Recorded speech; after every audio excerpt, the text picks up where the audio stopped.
ഇപ്പോൾ ഉന്നത വിദ്യാഭ്യാസ മേഖലയാകെ കേന്ദ്ര സർക്കാർ സ്വന്തം ചൊൽപ്പടിക്ക് നമുക്ക് മുന്നോട്ട് പോകുന്നതിന് വേണ്ടി ശ്രമം ആരംഭിച്ചു കഴിഞ്ഞിരിക്കുകയാണ്. നമുക്കറിയാം, കേരളത്തിന്റെ ഗവർണറായിരുന്ന ആരിഫ് മുഹമ്മദ് ഖാൻ അദ്ദേഹത്തിന്റെ കാലയളവിൽ എന്തൊക്കെയാണോ ചെയ്യാൻ ശ്രമിച്ചിട്ടുള്ളത് അതുതന്നെയാണിപ്പോ UGCയിലെ ഭേദഗതിയായി കേന്ദ്ര സർക്കാർ കരട് തയ്യാറാക്കി 30 ദിവസത്തിനകം അഭിപ്രായ സ്വരൂപീകരണത്തിനായി കരടിലേക്ക് അയച്ചിട്ടുണ്ട്. ഇനിയുള്ള കാലഘട്ടത്തിൽ പാഠപുസ്തകങ്ങളിലെ മാറ്റങ്ങൾ മാത്രമല്ല, അതിനപ്പുറത്തേക്ക് അധ്യാപകരുടെ നിയമനത്തിലാണെങ്കിലും പ്രിൻസിപ്പലിന്റെ നിയമനത്തിലാണെങ്കിലും വൈസ് ചാൻസലർമാരുടെ നിയമനത്തിലാണെങ്കിലും ഒക്കെ തന്നെയും കേന്ദ്ര സർക്കാരിന്റെ നേരിട്ടുള്ള ഇടപെടൽ ഉണ്ടാകും എന്നുള്ളതാണ് യാഥാർത്ഥ്യം. പാഠപുസ്തകങ്ങളിൽ നമ്മൾ മനസ്സിലാക്കിയിട്ടുള്ളതാണ്. മഹാത്മാഗാന്ധി ഓട്ടോറിക്ഷ വലിച്ചതും വലിയൊരു കാറ്റിലും മഴയിലുമാണ് ബാബറി മസ്ജിദ് നിലംപതിച്ചതും എന്നൊക്കെയുള്ള വ്യാഖ്യാനങ്ങൾ ഇപ്പോൾ പാഠപുസ്തകങ്ങളിലൂടെ രാജ്യമാർഗമാണെന്ന് ഇനിയിപ്പോ പതിറ്റാണ്ടുകളും നൂറ്റാണ്ടുകളും കൊണ്ടുണ്ടാക്കിയിട്ടുള്ള ശാസ്ത്രീയമായിട്ടുള്ള പഠനങ്ങളെ ഒക്കെ തന്നെയും മാറ്റി നിർത്തിക്കൊണ്ട് മതാധിഷ്ഠിതമായിട്ടുള്ള ഒരു കരിക്കുലത്തിലേക്ക് കാര്യങ്ങൾ എത്തുന്നു. അതിന്റെ അപകടം എന്താണെന്ന് വെച്ചാൽ നമുക്കിപ്പോ പ്രവചിക്കാൻ കഴിയുന്നതിനും അപ്പുറത്താണ്. നമുക്ക് നമ്മുടെ പ്രധാനമന്ത്രി തന്നെ പറയുന്നു, അമ്മ മരിക്കുന്നത് വരെ ഞാൻ വിചാരിച്ചിരുന്നത് അമ്മയുടെ ഗർഭപാത്രത്തിൽ നിന്നാണ് ഞാൻ ഉണ്ടായത്, ജൈവികമായിട്ടാണ് ഞാൻ ഉണ്ടായത് എന്നായി. അമ്മ മരിച്ചു കഴിഞ്ഞതിന് ശേഷം ഞാൻ മനസ്സിലാക്കുന്നു ദൈവം എന്നെ നേരിട്ട് അയച്ചതാണ്. ഇതേ പ്രധാനമന്ത്രി തന്നെയാണ് ഗണപതിയുടേത് ആദ്യത്തെ അവയവമാറ്റ ശസ്ത്രക്രിയയാണ് എന്ന് ശാസ്ത്രജ്ഞരുടെ സമ്മേളനത്തിൽ പ്രഖ്യാപിച്ചത്. അവിടെ അവസാനിക്കുന്നില്ല. നമ്മുടെ സുപ്രീം കോടതിയുടെ ചീഫ് ജസ്റ്റിസ് DY ചന്ദ്രചൂഡ് അദ്ദേഹം മുംബൈയിലെ ഒരു വേദിക്ക് മുമ്പാകെ പറയുകയാണ്, ഞാൻ സാധാരണഗതിയിലെ അഡ്ജുഡിക്കേഷൻ സാധ്യമാക്കുന്നത് നമുക്ക് ജഡ്ജിമാർ അഡ്ജുഡിക്കേഷൻ സാധ്യമാക്കുന്നത് എങ്ങനെയാണ് എന്നുള്ളൊരു ചോദ്യം ചോദിച്ചുകൊണ്ട് അദ്ദേഹം പറയുകയാണ്, ചില കാര്യങ്ങളിൽ നമുക്ക് തീർപ്പ് കൽപ്പിക്കാൻ കഴിയില്ല, ആ ഘട്ടത്തിൽ നമ്മൾ ദൈവത്തോട് പ്രാർത്ഥിക്കും, ദൈവം നമുക്ക് ആ പ്രാർത്ഥനയുടെ ഫലമായി അതിന്റെ വിധിന്യായം പറഞ്ഞു തരും എന്ന് ചീഫ് ജസ്റ്റിസ് ആയിട്ടുള്ള DY ചന്ദ്രചൂഡ് അയോധ്യ വിധിയുമായി ബന്ധപ്പെട്ട് പറഞ്ഞത് നമ്മുടെ മുന്നിലുണ്ട്. നമ്മുടെ നാട്ടിലെ BJPയുടെ MP സുരേഷ് ഗോപി ഒരു ഘട്ടത്തിൽ പറഞ്ഞു, വായക്കാഴ്ചയാണ് ആംബുലൻസ് വന്നു എന്ന് അദ്ദേഹത്തിന്റെ തന്നെ സംസ്ഥാന പ്രസിഡന്റ് ആയിട്ടുള്ള K സുരേന്ദ്രന് തോന്നിയത്. അങ്ങനെ ആകമാനം ഒരു പുകമറ ഈ രാജ്യത്ത് സൃഷ്ടിക്കാൻ സാധിച്ചിരുന്നു. ഒരുപക്ഷെ 10 വർഷം മുമ്പ് നമ്മുടെ നാട്ടിൽ പറഞ്ഞ ആളുകള് കണ്ടും മൂക്കി അടിതരുന്ന കാര്യങ്ങൾ ഇപ്പോ ഇന്ത്യയുടെ പ്രധാനമന്ത്രിക്കും ഇന്ത്യയുടെ ചീഫ് ജസ്റ്റിസിനും ഇന്ത്യയിലെ നിയമനിർമ്മാണ സഭാംഗങ്ങൾക്കും പരസ്യമായി പറയാൻ കഴിയുന്ന ഒരു സാഹചര്യമുണ്ട്. അതിലേക്ക് രാജ്യത്തെ എത്തിച്ചു കഴിഞ്ഞിരിക്കുന്നു എന്നുള്ളതാണ്. അതിൽ ഏറ്റവും പ്രധാനപ്പെട്ട തടസ്സം ഈ മതാധിഷ്ഠിത ചിന്തയിലേക്ക് രാജ്യത്തെ എത്തിക്കുന്നതിന് ഏറ്റവും പ്രധാനപ്പെട്ട തടസ്സം ഇന്ത്യയിലെ ഇടതുപക്ഷ ചിന്തകരായിരുന്നു, ഇടതുപക്ഷ വിദ്യാഭ്യാസ പ്രവർത്തകരായിരുന്നു. എക്കാലത്തും RSS ആയിക്കൊള്ളട്ടെ, സംഘപരിവാറായിക്കൊള്ളട്ടെ, പ്രധാന ശത്രുക്കളിൽ ഒരാളായി കിട്ടിയിരുന്നത് ഇന്ത്യയിലെ കമ്മ്യൂണിസ്റ്റ് പാർട്ടികളെ അല്ലെങ്കിൽ കമ്മ്യൂണിസ്റ്റ് പ്രസ്ഥാനങ്ങളെ. വിദ്യാഭ്യാസ രംഗത്തെ വലിയ മുന്നേറ്റം ഉണ്ടാക്കുന്നതിന് ഇടതുപക്ഷാനുഭാവമുള്ള വിദ്യാഭ്യാസ വിചക്ഷണന്മാരുണ്ട് നടത്തിയിട്ടുള്ള സേവനം എന്താണ്? ഇതാണ് യഥാർത്ഥത്തില് ശാസ്ത്രീയമായ ഒരു അടിത്തറയിലേക്ക് ഇന്ത്യയിലെ പാഠപുസ്തകങ്ങളെ എത്തിച്ചിട്ടുള്ളത്, നമ്മുടെ പുസ്തകങ്ങളെ ആകെ എത്തിച്ചിട്ടുള്ളത്. അതിൽ നിന്ന് വ്യത്യസ്തമായിട്ടുള്ളൊരു അന്തരീക്ഷം വിദ്യാഭ്യാസ മേഖലയിൽ ഉണ്ടാക്കുന്നതിന് വേണ്ടി ഇപ്പോ ശക്തിയുക്തം പ്രവർത്തിച്ചുകൊണ്ടിരിക്കുന്ന BJP-യുടെ നേതൃത്വത്തിലുള്ള സർക്കാർ അവസാന ഘട്ടത്തിൽ ഇപ്പോ UGC-യുടെ ഭേദഗതിയിലേക്ക് കാര്യങ്ങൾ എത്തിയിരിക്കുന്നതാണ് ഞാൻ പറഞ്ഞത്. ഈ മണിക്കൂറിൽ, ഈ ദിവസങ്ങളിൽ ചർച്ച ചെയ്യുന്ന ഏറ്റവും പ്രധാനപ്പെട്ട വിഷയമായി വിദ്യാഭ്യാസ രംഗത്തെ മാറ്റം വന്നിരിക്കുന്നു എന്നുള്ളത്. ഇനിയിപ്പോ അധ്യാപകരെ നിയമിക്കുന്നതിന്, പ്രിൻസിപ്പൽമാരെ നിയമിക്കുന്നതിന്, വൈസ് ചാൻസലർമാരെ നിയമിക്കുന്നതിന്, പാഠപുസ്തകങ്ങൾ നിശ്ചയിക്കുന്നതിന് ഈ പറയുന്ന അക്കാദമിക് സ്വഭാവമുള്ള ആളുകൾ പോലും വേണ്ട. വൈസ് ചാൻസലറായിട്ട് അല്ലെങ്കിൽ സ്കൂളുകളുടെയും കോളേജുകളുടെയും യൂണിവേഴ്സിറ്റികളുടെയും നേതൃത്വത്തിന് അക്കാദമിക് പരിശീലനമുള്ള, അധ്യാപന പരിചയമുള്ള ആളുകൾ വേണ്ട എന്നുള്ള നിലയെത്തി കഴിഞ്ഞിരിക്കുന്നു. ആരെയും നിയമിക്കാം, വ്യവസായം നടത്തിയവരെ നിയമിക്കാം, പൊതുമേഖലാ സ്ഥാപനങ്ങളിലെ ഉത്തരവാദപ്പെട്ടവരെ നിയമിക്കാം, രാഷ്ട്രീയ നേതൃത്വത്തിലുള്ളവരെ നിയമിക്കാം. ശരിയാണ്, അക്കാദമിക് നിലവാരമുള്ളവರಿಗೆ വലിയ ആൾക്കൂട്ടത്തെ കിട്ടാൻ BJP-യെ സംബന്ധിച്ചിടത്തോളം സാധ്യമല്ല. അപ്പോ പിന്നെന്താ ചെയ്യുക? കിട്ടുന്നിടത്ത് എടുത്തു വെക്കുക. എവിടെ നിന്നാ കിട്ടുക? കച്ചവടക്കാരെ കിട്ടും, പൊതുമേഖലാ സ്ഥാപനങ്ങളിൽ നിന്ന് കിട്ടും.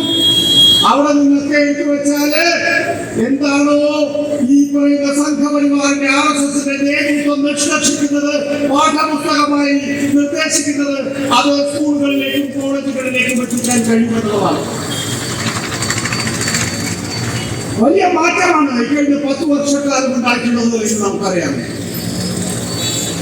2024 ലോക്സഭാ തെരഞ്ഞെടുപ്പ് എത്തിയപ്പോഴാണ് BJP-യെ സംബന്ധിച്ചിടത്തോളം കേവലം ഭൂരിപക്ഷം ഇല്ലാത്ത സ്ഥിതിവിശേഷത്തിൽ നമുക്കെല്ലാവർക്കും അറിയാം. അയോധ്യയിലെ പ്രാണപ്രതിഷ്ഠ, ആ പ്രാണപ്രതിഷ്ഠയോടുകൂടി രാജ്യത്തെ BJP തരംഗമുണ്ടാകും, നരേന്ദ്രമോദി തരംഗമുണ്ടാകും എന്നായിരുന്നു കരുതിയിരുന്നത്. അതുകൊണ്ടാണ് നരേന്ദ്രമോദിയുടെ കുടുംബാംഗമാണ് താൻ എന്ന് പറയുന്ന ഒരു മുദ്രാവാക്യം BJP ഉയർത്തിവിട്ടിട്ടുള്ളത്.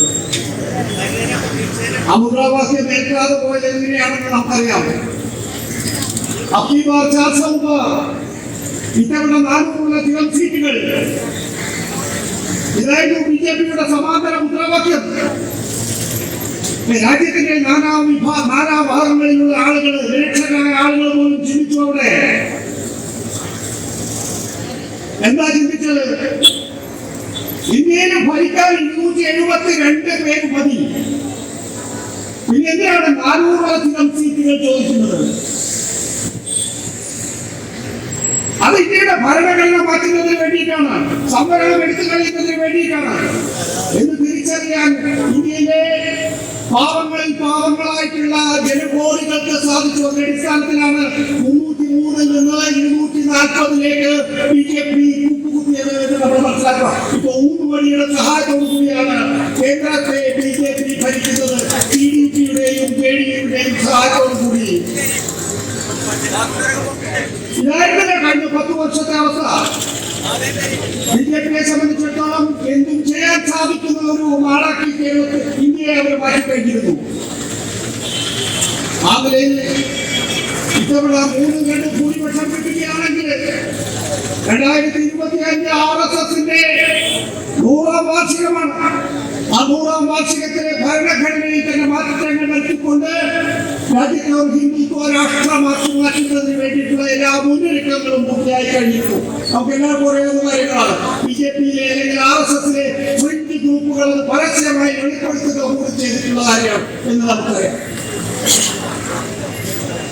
ഈ ഘട്ടത്തിൽ ഇക്കഴിഞ്ഞ ദിവസമാണ് RSS-ന്റെ സംസ്ഥാനചാലക് മോഹൻ ഭാഗവത് പറഞ്ഞത് 1947-ലെ ഇന്ത്യക്ക് സ്വാതന്ത്ര്യം കിട്ടിയിട്ടുണ്ടാകും, രാഷ്ട്രീയ സ്വാതന്ത്ര്യം കിട്ടിയിട്ടുണ്ടാകും, പക്ഷേ അയോധ്യയിലെ പ്രാണപ്രതിഷ്ഠയോടുകൂടിയാണ് ഈ രാജ്യത്തിന് യഥാർത്ഥ സ്വാതന്ത്ര്യം ലഭിച്ചത് എന്ന് വെച്ചാൽ 1947 മുതൽ 2024 വരെയുള്ള കാലഘട്ടത്തിൽ നേടിയെടുത്തിട്ടുള്ള ഒരു കാര്യങ്ങളെയും RSS അംഗീകരിക്കുന്നില്ല എന്നാണ് അതിൽ നിന്ന് വ്യക്തമാകുന്നത്. നമ്മുടെ നാട്ടിലൊരു ഭരണഘടന ഉണ്ടായിട്ടുണ്ട്, നമ്മുടെ നാട്ടിലൊരു ദേശീയ പതാക ഉണ്ടായിട്ടുണ്ട്, നമ്മുടെ രാജ്യത്തൊരു ഫെഡറൽ സംവിധാനം ഉണ്ടായിട്ടുണ്ട്, നമ്മുടെ രാജ്യത്തൊരു ജനാധിപത്യ വ്യവസ്ഥ ഉണ്ടായിട്ടുണ്ട്. ഈ കാര്യങ്ങളൊന്നും RSS അംഗീകരിക്കുന്നില്ല. വിചാരധാര RSSന്റേതായിട്ടുള്ള വിശുദ്ധ ഗ്രന്ഥങ്ങൾ, ഈ ഗ്രന്ഥങ്ങളിലെല്ലാം തന്നെയും ഇവയെ നിരാകരിക്കുന്നുണ്ട് എന്ന് നമ്മൾ മനസ്സിലാക്കുമ്പോൾ RSSന്റെ സംഘാടകൻ മോഹൻ ഭാഗവത് ഇപ്പോൾ പറയുന്ന കാര്യങ്ങൾ കൂട്ടിച്ചേർക്കുമ്പോൾ RSS എങ്ങനെയാണോ 1925 വിഭാവനം ചെയ്തത് സമാനമായ വിധത്തിൽ തന്നെയാണ് 2024 ചിന്തിക്കുന്നത്. RSSന്റെ പുസ്തകങ്ങളിലൊന്നും തന്നെ ഇന്ത്യൻ ജനാധിപത്യത്തെ അവർ അംഗീകരിച്ചിട്ടില്ല. ഇന്ത്യയിലെ മതേതരത്തെ അവർക്ക് അംഗീകരിച്ചിട്ടില്ല. എങ്ങനെയാണോ നാസി ജർമ്മനി അതിന്റെ ന്യൂനപക്ഷങ്ങളെ കണ്ടത്, ഫാഷിസ്റ്റ് ഇറ്റലി അതിന്റെ ന്യൂനപക്ഷങ്ങളെ കണ്ടത്, സമാനമായ വിധത്തിലാണ് സംഘപരിവാറും RSSും ഇന്ത്യയിലെ ന്യൂനപക്ഷങ്ങളെ കണ്ടിട്ടുള്ളത്, ഇന്ത്യയിലെ പ്രശ്നങ്ങളെ അഭിമുഖീകരിച്ചിട്ടുള്ളത്. അതിന്റെ അടിസ്ഥാനത്തിലാണ് ഇന്ത്യയിലെ മൂന്നാഭ്യന്തര ശത്രുക്കൾ കമ്മ്യൂണിസ്റ്റുകാർ, ക്രിസ്ത്യാനികൾ, മുസ്ലിങ്ങൾ എന്ന നിലയിലേക്ക് RSS വിഭാവനം ചെയ്തിട്ടുള്ളത്. ഇതിനെതിരായിട്ടുള്ള പോരാട്ടമായിരുന്നു തുടർച്ചയായി നടത്തിക്കൊണ്ടിരിക്കുന്നത് എന്ന് നമുക്കറിയാവുന്നതാണ്. ഏറ്റവും അവസാനത്തെ എപ്പിസോഡാണ് യഥാർത്ഥത്തിൽ മോഹൻ ഭാഗവതിന്റെ പ്രസ്താവന. കഴിഞ്ഞ പാർലമെന്റ് സമ്മേളനത്തിൽ നിങ്ങൾ ഓർക്കും എന്ന് ഞാൻ കരുതുന്നു. കേന്ദ്ര ആഭ്യന്തരമന്ത്രി അമിത്ഷാ പറയാണ്, അംബേദ്കർ അംബേദ്കർ അംബേദ്കർ അംബേദ്കർ എന്ന് പറയുന്നതിന് പകരം നിങ്ങൾ ദൈവത്തിന് നാമം വിളിച്ചിരുന്നുവെങ്കിൽ സ്വർഗത്തിൽ പോകുമായിരുന്നു. അംബേദ്കർ അംഗീകരിക്കുന്നില്ല, ഇന്ത്യൻ ദേശീയ പതാക അംഗീകരിക്കുന്നില്ല, ഇന്ത്യൻ ഭരണഘടന അംഗീകരിക്കുന്നില്ല. ഉത്സവം ഭരണഘടന അസംബ്ലിയിലേക്ക് പോയാൽ നമുക്കിപ്പോ എല്ലാം ലഭ്യമാണ്. ഡിജിറ്റൽ ഫോർമാറ്റിൽ പോലും ലഭ്യമാണ്. നമ്മൾ ലൈബ്രറികളിൽ പോകേണ്ട കാര്യമില്ല. ഭരണഘടനാ അസംബ്ലിയിലെ ഭരണഘടന എങ്ങനെയുണ്ടാകണം എന്നത് സംബന്ധിച്ചുള്ള കൂലങ്കഷമായ ചർച്ച നടക്കുമ്പോൾ അതിനൊന്നും ഇടപെടാതെ ഇത് പാശ്ചാത്യ സംസ്കാരത്തിലേക്കുള്ള പോക്കാണ്, അല്ലെങ്കിൽ അതിന്റെ ബാക്കി പത്രമാണ് ഇന്ത്യൻ ഭരണഘടന എന്ന് പറയുന്ന RSS അന്നത്തെ ഹിന്ദുത്വ സംഘടനകൾ മനുസ്മൃതിയിൽ അധിഷ്ഠിതമായിട്ടുള്ള ഒരു ഭരണഘടനയാണ് ആവശ്യപ്പെട്ടത്. അത്തരത്തിലുള്ള ഒരു ഭരണഘടനയിൽ മാത്രമേ ഇന്ത്യക്ക് നിലനിൽക്കാൻ സാധിക്കുകയുള്ളൂ എന്നുള്ള നിലപാട് വ്യക്തമാക്കിയത് നമുക്ക് എല്ലാവർക്കും അറിയാം. പുസ്തകങ്ങളിലുള്ളതാണ്, ലേഖനങ്ങളിലുള്ളതാണ്. ഇതിപ്പോ പറയുന്നു ബാബറി മസ്ജിദിന്റെ തകർച്ച ഇന്ത്യയിലെ മതേതര നിലപാടുള്ള ആർക്കെങ്കിലും അംഗീകരിക്കാൻ കഴിയുന്ന ഒരു കാര്യമാണോ ബാബറി മസ്ജിദിന്റെ തകർച്ച എന്ന് പറയുന്നത്? നമ്മുടെ നീതിന്യായ വ്യവസ്ഥ ബാബറി മസ്ജിദ് തകർത്തതിനെ കുറിച്ച് പറയുന്നത് egregious crime എന്നാണ്, ഏറ്റവും ഹീനമായിട്ടുള്ള കുറ്റകൃത്യം എന്നാണ് ബാബറി മസ്ജിദിന്റെ തകർച്ചയെ വീക്ഷിക്കുന്നത്.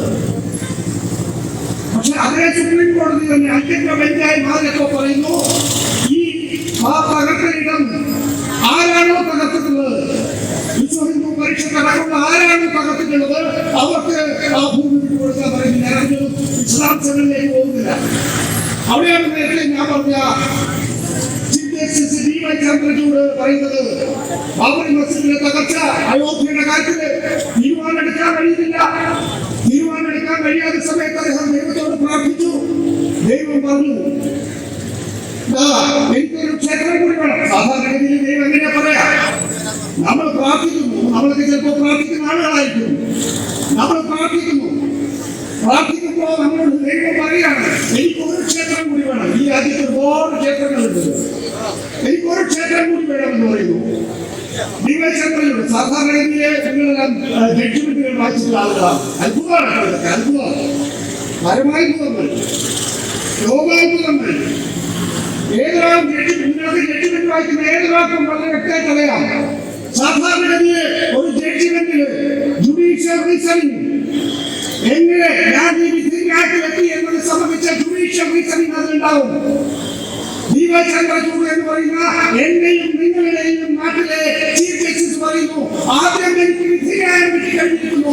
ഞാൻ ദൈവത്തോട് പ്രാർത്ഥിച്ചപ്പോ പിന്നെ അയാൾക്ക് ജഡ്ജിന്റെ കോർട്ട് എടുത്തിരുന്ന് ഈ ജുഡീഷ്യൽ റീസണിംഗ് എഴുതി വെക്കേണ്ട ബാധ്യത മാത്രമാണുള്ളത്. നാണം കെട്ടവൻ. ഇതാ നമ്മുടെ നാട്. നമുക്ക് ഇങ്ങനെയാണ് ഈ രാജ്യം മുന്നോട്ട് പോകുന്നത് എങ്കിൽ നമ്മുടെ മുന്നിൽ, അല്ലെങ്കിൽ ഈ ഹിന്ദുത്വ രാഷ്ട്രത്തിൽ മതസമാധാനത്തോടുകൂടി മതസൗഹാർദ്ദത്തോടു കൂടി മനസ്സമാധാനത്തോടു കൂടി നമുക്ക് ജീവിക്കാൻ കഴിയുമോ? മുന്നോട്ട് പോകട്ടെ. അടുത്ത തലമുറയെ സംബന്ധിച്ചിടത്തോളം അവർക്ക് സമാധാനപരമായി ജീവിക്കട്ടെ. വിദ്യാഭ്യാസം പഠിക്കുന്ന കുട്ടികളെ സംബന്ധിച്ചിടത്തോളം അവർ വായിച്ചെടുക്കുന്ന കാര്യങ്ങളെക്കാണ്, അവരെ പഠിപ്പിക്കുന്ന കാര്യങ്ങളെക്കാണ്, അവർ സമൂഹത്തിൽ നിന്ന് മനസ്സിലാക്കുന്ന കാര്യങ്ങളെക്കാണ്. അടുത്ത ഘട്ടത്തില് സമാധാനപരമായിട്ടുള്ള സാമൂഹ്യ ജീവിതം പോലും ഉണ്ടാകാത്ത സ്ഥിതിവിശേഷം രാജ്യത്ത് ഉണ്ടായിക്കഴിഞ്ഞാൽ എങ്ങനെയാണ് നമുക്ക് ഒരു സമൂഹം എന്നുള്ള നിലയിൽ, ഒരു രാജ്യം എന്നുള്ള നിലയിൽ മുന്നോട്ട് പോകാനാവുക? ഇത് രാജ്യത്തിന്റെ ആകസ്ഥിതിയാണ്. നമ്മുടെ നാട്ടിലേക്കും ഈ പ്രശ്നങ്ങളൊക്കെ ഉയർന്നു വന്നു തുടങ്ങിയിരിക്കുന്നു എന്ന് നിങ്ങൾക്ക് എല്ലാവർക്കും അറിയാം. ഈ നാട് നേരത്തെ അധ്യക്ഷ പ്രസംഗിയൻ സ്വാഗത പ്രസംഗിയൻ ചൂണ്ടിക്കാണിച്ചതുപോലെ വ്യത്യസ്തമായിട്ടുള്ളൊരു ഭൂവിഭാഗമാണ് നമ്മുടെ കേരളം എന്ന് പറയുന്നത്. നമുക്ക് ഈ സംസ്ഥാനത്തിന്റെ ഏത് ഭാഗങ്ങളിലാണെങ്കിലും ഇടകലർന്ന് ജീവിക്കാം, ഏത് ഭക്ഷണവും ഏത് വസ്ത്രവും ധരിക്കാം എന്നുള്ള സ്വാതന്ത്ര്യം നിലയുണ്ട്. ആ നിലയിലൊരു സ്വാതന്ത്ര്യം നമ്മുടെ മുന്നിലുണ്ട്. പക്ഷേ ഇവിടേക്കും ഈ വർഗീയതയുടെ വലിയ വേലിപ്പറപ്പുകൾ നമ്മളെ പരസ്പരം ഭിന്നിപ്പിക്കുന്ന രീതിയിലേക്ക് വന്നുകൊണ്ടിരിക്കുന്നു എന്നുള്ളതാണ് യാഥാർത്ഥ്യം. ഇതിനെ മറികടക്കേണ്ടതില്ല. മറികടക്കുന്നതിന് പറഞ്ഞിട്ടാണ് ഞാൻ നേരത്തെ പറഞ്ഞത്. ഗവർണർ ആരിഫ് മുഹമ്മദ് ഖാൻ കേരളത്തിലെ വിദ്യാഭ്യാസ രംഗത്തെ കാവ്യവൽക്കരിക്കുന്നതിന് ശ്രമം നടത്തിയപ്പോ അതിനെതിരായി ശക്തമായി പോരാടിയ സംഘടന ഒന്ന് കേരളത്തിലെ വിദ്യാർത്ഥി വിഭാഗമായ സഭയായിരുന്നു. KCA പോലുള്ള അധ്യാപക സംഘടനകളും ശക്തിയുക്തം ഈ വർഗീയവൽക്കരണത്തിനെതിരായിട്ടുള്ള നിലപാടുകളെടുക്കുന്നു. സംസ്ഥാന സർക്കാരിനെ സംബന്ധിച്ചിടത്തോളം സുപ്രീം കോടതിയെ വരെ പോയി എന്ന് നമുക്കറിയാം. ഇതിനെ മുന്നോട്ട് പോകുമ്പോഴും കേരളത്തിലേക്ക് അതിവേഗത്തിൽ ഈ വർഗീയമായി ധ്രുവീകരിക്കുന്ന നമ്മളെ രണ്ടായി പകുത്തുകൊണ്ട് പരസ്പരം ഏറ്റുമുട്ടിക്കുന്നതിന് വേണ്ടിയുള്ള ശ്രമങ്ങൾ നടന്നുകൊണ്ടിരിക്കുകയാണ്. ഞാൻ മാധ്യമ മേഖലയിൽ നിന്നാണ്. നേരത്തെ ഇവിടെ ചൂണ്ടിക്കാണിച്ചതുപോലെ കഴിഞ്ഞ 28 വർഷക്കാലം ഞാൻ മാധ്യമ മേഖലയിൽ പ്രവർത്തിച്ചിട്ടുള്ളയാളാണ്. എന്നെ സംബന്ധിച്ചിടത്തോളം 1996 വിദ്യാഭ്യാസം പൂർത്തിയാക്കുമ്പോൾ ഞാനൊരു രാഷ്ട്രീയ കുടുംബത്തിൽ നിന്നുള്ളയാളാണ്. വിദ്യാർത്ഥി രാഷ്ട്രീയത്തിൽ വളരെ സജീവമായി പ്രവർത്തിച്ചിട്ടുള്ളയാളാണ്. എന്നെ സംബന്ധിച്ചിടത്തോളം വലതുകൾ എടുത്തു വെക്കുന്നത് പോലെ സ്വാഭാവികമായിരുന്നു രാഷ്ട്രീയ പ്രവേശനം എന്ന് പറയുന്നത്. പക്ഷേ നെഞ്ചിൽ ചേർത്ത് പിടിച്ച മൈക്കിൽ പറയുന്ന സത്യങ്ങളാണ് വിപ്ലവം എന്ന് കരുതിയിട്ടുള്ള ഒരു വിദ്യാർത്ഥിയായിരുന്നു ഞാൻ. അന്ന് ആ കാലഘട്ടത്തിൽ അത് ശരിയായി. കാരണം എന്താ, ആ കാലഘട്ടത്തിൽ എന്റെ മുന്നിലുണ്ടായിരുന്ന മാതൃകകൾ, എന്റെ മുന്നിലുണ്ടായിരുന്ന മാതൃകാ സ്ഥാപനങ്ങൾ, മാധ്യമ സ്ഥാപനങ്ങൾ, ഇവയെല്ലാം തന്നെയും ഇന്ത്യയിലെ ഒരു ബഹുസ്വര മാധ്യമ സംസ്കാരം മുന്നോട്ട് വച്ചിരുന്നു. അതേതരവും ജനാധിപത്യപരവുമായിട്ടുള്ള ഒരു സംവിധാനത്തിന് ബഹുസ്വരമായ മാധ്യമ സംവിധാനങ്ങളിലൊക്കെ സ്വാഭാവികമായി ഞാൻ കരുതുന്നത് പോലെ നെഞ്ചിലെ മൈക്കിലൂടെ പറയുന്ന കാര്യങ്ങൾക്കാണ് കൂടുതൽ പ്രസക്തി എന്ന് കരുതി സങ്കുചിതമാണ് ചിലപ്പോൾ രാഷ്ട്രീയ പ്രസ്ഥാനങ്ങൾ അല്ലെങ്കിൽ മുന്നണി സംവിധാനങ്ങൾ എന്ന് ഞാൻ വിചാരിച്ചു. അല്ലെങ്കിൽ എന്നെപ്പോലുള്ള വിദ്യാർത്ഥികൾ വിചാരിച്ചു. ഒരുപാട് പേര് മാധ്യമ രംഗത്തേക്ക് കടന്നുപോയിരുന്നു. പക്ഷെ മാധ്യമ രംഗത്തുണ്ടായിട്ടുള്ള മാറ്റങ്ങൾ നിങ്ങൾക്കെല്ലാം അറിയാം. വളരെ വിശദമായിട്ടൊന്നും ഞങ്ങൾ പറയില്ല, അവിടെ ചുറ്റി പറയാം. 91 നവ ഉദാരവൽക്കരണം വന്ന കാലഘട്ടത്തിൽ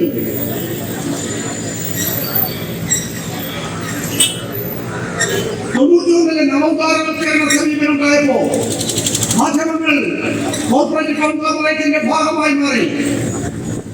മാധ്യമങ്ങളെ സംബന്ധിച്ചിടത്തോളം കോർപ്പറേറ്റ് മുതലാളിമാരുടെ അല്ലെങ്കിൽ കോർപ്പറേറ്റ് കമ്പനികളുടെ ഭാഗമായി നിന്നുകൊണ്ട് കങ്കാണി സ്വഭാവത്തോടുകൂടി, സാധാരണഗതിയിലെ കങ്കാണി എന്ന് പറയുന്നത് മുതലാളിയെ ബഹുമാനിക്കാൻ പഠിപ്പിക്കുക, മുതലാളിയുടെ ശത്രുക്കളെ ഭീഷണിപ്പെടുത്തുക, മുതലാളിക്ക് വേണ്ടി ഭരണകൂടവുമായി വിലപേശുക, ഇതൊക്കെയായിരുന്നു സാധാരണഗതിയിൽ പഴയ നാടുവാഴി കാലഘട്ടത്തിൽ ഈ കങ്കാണിമാർ ചെയ്തതെങ്കിൽ 91 കൂടി ഈ കോർപ്പറേറ്റ് കോൺഗ്ലോമറേറ്റിന്റെ ഭാഗമായിട്ടുള്ള മാധ്യമങ്ങൾ ഈ തരത്തിൽ പ്രവർത്തിച്ചു തുടങ്ങിയെന്ന് നമ്മളറിയാം. പിന്നീട് 2014 ആകുമ്പോഴേക്കും നരേന്ദ്രമോദി ചങ്ങാത്ത മുതലാളിത്തം കൊണ്ടുവന്നു.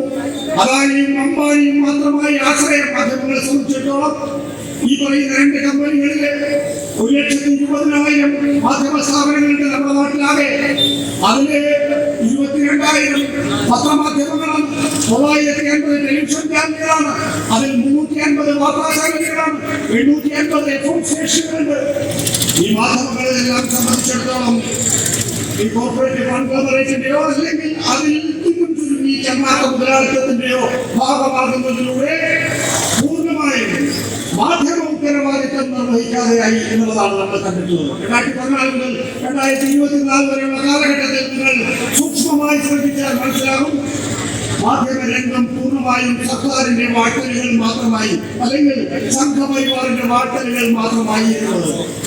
2024 മുതലൊരു പ്രത്യേക സ്ഥിതിവിശേഷം സംജാതമായിട്ടുണ്ട്. ആ സ്ഥിതിവിശേഷം എന്ന് പറയുന്നത് മാധ്യമ മുതലാളിമാർ, അതായത് മറ്റു കോർപ്പറേറ്റ് സ്ഥാപനങ്ങളുടെ ഉടമസ്ഥതയിൽ നിന്ന് മാധ്യമങ്ങൾ ഏറ്റെടുത്ത് സർക്കാരുകളുമായി ചങ്ങാത്തത്തിലേക്ക് എത്തിയിട്ടുള്ള ഉടമകൾ, അവര് ഭരണ നേതൃത്വത്തിൽ നേരിട്ട് പങ്കാളിത്തം വഹിച്ചു തുടങ്ങിയിരിക്കുന്നു. ഇപ്പോ നമ്മൾ 2024 2 തെരഞ്ഞെടുപ്പുകൾ പ്രധാനമായി കണ്ടു. ഇന്ത്യയിലെയും 2 അമേരിക്കയിലെയും. അമേരിക്കൻ പ്രസിഡന്റ് തെരഞ്ഞെടുപ്പില് ഡൊണാൾഡ് ട്രംപ് വിജയിക്കുന്നു. നമുക്കറിയാം, ഒരു മദ്രാസുകാരിയാണ് വൈറ്റ് സുപ്രീമിസ്റ്റ് ആയിട്ടുള്ള ഡൊണാൾഡ് ട്രംപിനെതിരായി മത്സരിച്ചിട്ടുള്ളത്. പക്ഷെ അവിടെ മദ്രാസുകാരിയായിട്ടുള്ള കമലാ ഹാരിസ് അതിശക്തമായ പോരാട്ടം നടത്തി. സർവേകളിൽ കാണുന്ന സർവേകളൊന്നുമല്ല, കുറച്ചുകൂടി ശാസ്ത്രീയമായിട്ടാണ് ആ പാശ്ചാത്യ രാജ്യങ്ങളിലൊക്കെ സർവേ നടത്തുന്നത്. ആളുകൾ പറയും അഭിപ്രായം തെരഞ്ഞെടുപ്പിന് മുമ്പും. ആ നിലയിൽ നോക്കുമ്പോ കമലാ ഹാരിസിന് 2-3 പോയിന്റ് വൈറ്റ് സുപ്രീമിസ്റ്റ് ആയിട്ടുള്ള ഡൊണാൾഡ് ട്രംപിനേക്കാൾ കൂടുതൽ വരുന്നു. ഡൊണാൾഡ് ട്രംപിനെ ആ സമയത്ത് സഹായിക്കാനെത്തിയിട്ടുള്ളത് നമുക്കറിയാം. അദ്ദേഹത്തോടൊപ്പമുള്ള ഏറ്റവും വലിയ ലോകത്തിലെ ഏറ്റവും സമ്പന്നനായിട്ടുള്ള മുതലാളി ഇലോൺ മസ്ക് ആണ്. ഇലോൺ മസ്ക് അദ്ദേഹത്തിന്റെ മൈക്രോ ബ്ലോഗറായിട്ടുള്ള ആദ്യ കാലഘട്ടത്തിലെ ട്വിറ്റർ പിന്നീട് എക്സായി രൂപാന്തരം പ്രാപിച്ചു. എക്സിന്റെ പൂർണ്ണ സഹായം ഡൊണാൾഡ് ട്രംപിന് നൽകി എന്ന് മാത്രമല്ല, ആള് തുടങ്ങിയിട്ടുള്ള ഡൊണാൾഡ് ട്രംപിന്റെ തെരഞ്ഞെടുപ്പ് പ്രചരണ യോഗത്തില് എത്തുന്ന ഓരോരാൾക്കും, അതായത് വരുന്നവരിൽ നറുക്കെടുത്ത ഓരോരുത്തർക്ക് അയാള് $1 ദശലക്ഷം സമ്മാനമായി നൽകി. അങ്ങനെ വലിയ തോതില് കുപ്രചരണങ്ങൾ അയച്ചുവിട്ടുകൊണ്ട്, വലിയ തോതില് ഡൊണാൾഡ് ട്രംപിനെ സഹായിച്ചുകൊണ്ട്, വലിയ തോതിൽ സാമ്പത്തികമായി ഡൊണാൾഡ് ട്രംപിനെ ഉയർത്തിപ്പിടിച്ചുകൊണ്ട് കമലാ ഹാരിസ് എന്ന് പറയുന്ന മദ്രാസുകാരിയുടെ മകളെ അന്ന് ഇലോൺ മസ്ക് തോൽപ്പിച്ചു. ഇപ്പോ ഇലോൺ മസ്ക് ഭരണത്തിൽ നേരിട്ട് പങ്കാളിത്തം പറഞ്ഞ് 3ാമതൊരു ഘട്ടം കൂടി ഉണ്ടായിരിക്കുന്നു. ആ 3ാമതൊരു ഘട്ടം എന്ന് പറയുന്നത് ഇലോൺ മസ്ക് എന്ന് പറയുന്ന ലോകത്തിലെ ഏറ്റവും വലിയ മുതലാളി അമേരിക്കയുടെ ഭരണം പരോക്ഷമായി ഏറ്റെടുത്തിരിക്കുന്നു എന്നുള്ളതാണ്. ഇപ്പോ അമേരിക്ക ഫസ്റ്റ് എന്ന് പറയുന്ന ഡൊണാൾഡ് ട്രംപിന്റെ ഏറ്റവും പ്രധാനപ്പെട്ട പദ്ധതി നടത്തിക്കൊണ്ടു പോകുന്നത് ഇലോൺ മസ്ക് ആയിരിക്കുന്നതാണ്. ഡൊണാൾഡ് ട്രംപിന്റെ ഉദ്ഘാടനത്തോടുകൂടി നവോദാരവൽക്കരണത്തിൽ അല്ലെങ്കിൽ തീവ്ര വലതുപക്ഷ സമീപനത്തിൽ വലിയൊരു മാറ്റം ലോകമാകമാനം ഉണ്ടാകുമെന്നുള്ളതാണ് ഇപ്പോ അന്താരാഷ്ട്ര മാധ്യമങ്ങൾ റിപ്പോർട്ട് ചെയ്യുന്നത്. ഇവിടെ ഇന്ത്യയിലും സ്ഥിതി വ്യത്യസ്തമല്ല.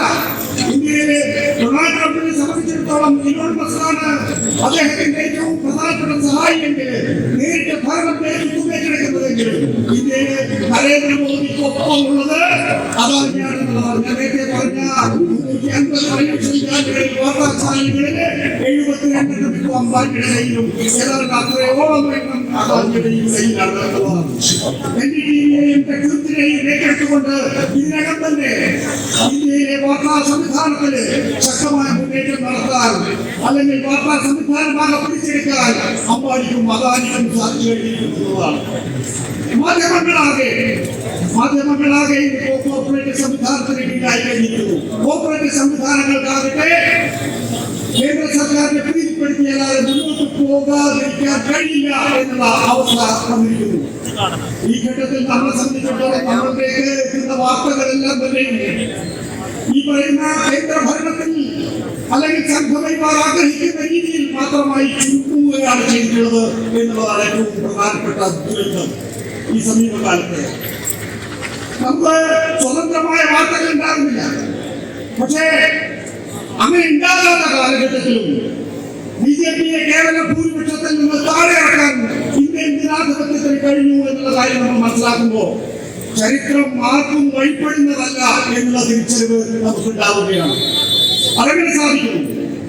ഇന്ത്യയിലെ എല്ലാ മുതലാളിമാരും കേന്ദ്ര സർക്കാരിനെ അനുകൂലിക്കുന്നു, അവരെ സാമ്പത്തികമായി സഹായിക്കുന്നു. ഇന്ത്യയിലെ എല്ലാ മാധ്യമങ്ങളും കേന്ദ്ര സർക്കാരിനെ സഹായിക്കുന്നു, അവരെ പിന്തുണയ്ക്കുന്നു. ജുഡീഷ്യറി പോലും ഒരു പരിധി വരെ ഈ പറയുന്ന മതാധിഷ്ഠിത രാഷ്ട്രത്തിന്റെ ഭാഗമാണ് എന്ന് തോന്നിപ്പിക്കുന്ന രീതിയിലുള്ള വിധിന്യായങ്ങൾ പുറപ്പെടുവിക്കുന്നു. അതാണ് നേരത്തെ പറഞ്ഞ DY ചന്ദ്രചൂഡിന്റെ നിലപാട്. എന്തിന് ശേഖർ കുമാർ യാദവ് എന്ന് പറയുന്ന ഉത്തർപ്രദേശിലെ അലഹബാദ് ഹൈക്കോടതിയിലെ ഒരു ജഡ്ജി പറയല്ലേ, ഭൂരിപക്ഷ തീരുമാനപ്രകാരമായിരിക്കണം രാജ്യം ഭരിക്കേണ്ടത് എന്ന്. അത് നേരത്തെ പറഞ്ഞത് ഓക്സിജൻ ശ്വസിക്കുകയും ഓക്സിജൻ പുറത്തേക്ക് വിടുകയും ചെയ്യുന്ന ഒരേ ഒരു ജീവിയാണ് പശു എന്നാണ്. അത്തരം കാലഘട്ടത്തിൽ തന്നെ ഒരു മണ്ടനായി വിലയിരുത്തിയിട്ടുള്ള ആളാണെങ്കിൽ പോലും ഇപ്പോ തീവ്ര വലതുപക്ഷ വർഗീയ നിലപാടുമായിട്ട് അയാൾ മുന്നോട്ട് പോകുമ്പോഴും അയാളെ പിന്തുണക്കാൻ എത്തുന്നത് ഉത്തർപ്രദേശിലെ മുഖ്യമന്ത്രിയായിട്ടുള്ള യോഗി ആദിത്യനാഥാണ്. അതായത് ഭരണകൂടമാണ് ഈ ജുഡീഷ്യൽ സംവിധാനത്തിൽ പ്രത്യേകിച്ച് ജഡ്ജിമാരോട് ഇത്തരം കാര്യങ്ങൾ പറയണമെന്ന് നിർദ്ദേശിക്കുന്നത് എന്ന് തോന്നിപ്പിക്കുന്ന വിധത്തിലാണ് ഉത്തർപ്രദേശ് മുഖ്യമന്ത്രി യോഗി ആദിത്യനാഥിന്റെ നിലപാടുകൾ. ഞാൻ പറയുന്നത് നോക്കൂ, മാധ്യമങ്ങൾ, വ്യവസായികൾ, ഇപ്പോ ജുഡീഷ്യറിയിലെ തന്നെ ഒരു വിഭാഗമാണുകൾ. ലെജിസ്ലേച്ചറിനെ മുഴുവനായി ഇപ്പോ വിലക്ക് വാങ്ങിക്കഴിഞ്ഞിരിക്കുന്നു BJP. എവിടെയൊക്കെ പ്രതിപക്ഷമുണ്ടോ, എവിടെയൊക്കെ ജനാധിപത്യ രീതിയിലെ നിയമസഭകൾ പ്രവർത്തിക്കുന്നുണ്ടോ, അവിടെയൊക്കെ തന്നെയും ഇതിനകം തന്നെ BJP ചാക്കുമായി എത്തി നിയമസഭാംഗങ്ങളെ ഇപ്പോൾ കയ്യിലെടുത്ത് കഴിഞ്ഞിരിക്കുകയാണ്. ഈ കാലഘട്ടത്തിൽ 2002 ഗുജറാത്ത് കലാപം മുൻകൂട്ടിയാൻ കൊടുത്ത ആളാണ്. 1998 നരേന്ദ്രമോദി BJPയുടെ ജനറൽ സെക്രട്ടറി ആയിട്ട് RSSന്റെ കൂട്ടാണ്. 1998 നരേന്ദ്രമോദി ഡൽഹിയിലെത്തുമ്പോ BJP ഓഫീസിലേക്ക് എത്തുമ്പോ സാധാരണക്കാരൻ ഒരു സാധാരണക്കാരെ പോലെ അഭിനയിക്കും, സാധാരണക്കാരെ പോലെ ഇടപെടണം. ഞങ്ങളൊക്കെ BJP ഓഫീസിൽ പോകുമ്പോൾ എന്നും കാണുന്ന ആളാണ് നരേന്ദ്രമോദി. എന്നും നമുക്ക് ഒട്ടും തലോടിയും വർത്താനം പറഞ്ഞും ഒക്കെ പോകാൻ കഴിയുന്ന ഒരാളാണ്. ആ സമയത്താണ് 2001 കച്ച് ഭൂകമ്പം ഉണ്ടാകുന്നത്. കച്ച് ഭൂകമ്പം എന്ന് പറയുമ്പോൾ കേശുഭായ് പട്ടേലാണെന്ന് ഗുജറാത്ത് മുഖ്യമന്ത്രി. അവിടെ ചെന്ന് അവിടെ സാധാരണഗതിയിൽ ഗുജറാത്ത് എന്ന് പറയുന്നത് BJPയെ സംബന്ധിച്ചിടത്തോളമുള്ള വളരെ അപൂർവം സംസ്ഥാനങ്ങളിലൊന്നാണ്. അവിടെ രക്ഷാപ്രവർത്തനം നടക്കുന്നില്ല, ദുരിതാശ്വാസ പ്രവർത്തനം നടക്കുന്നില്ല, പുനരധിവാസ പ്രവർത്തനം നടക്കുന്നില്ല.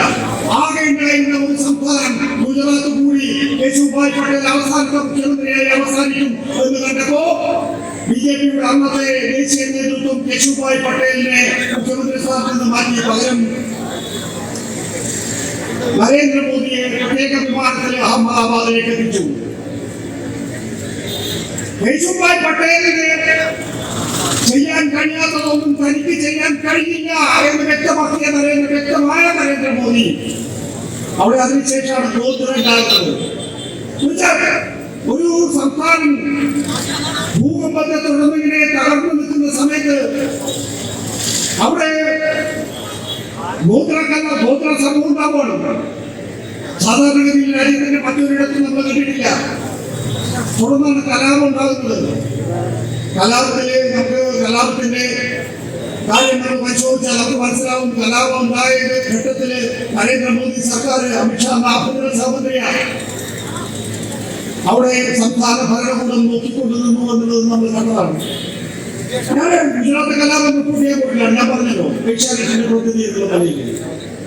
അവിടെ ചെല്ലുമ്പോ പോലീസ് ഒന്നും പ്രവർത്തിക്കില്ല, ആർക്കും എന്ത് വേണമെങ്കിലും ചെയ്യാമെന്നുള്ള അവസ്ഥയാണ്.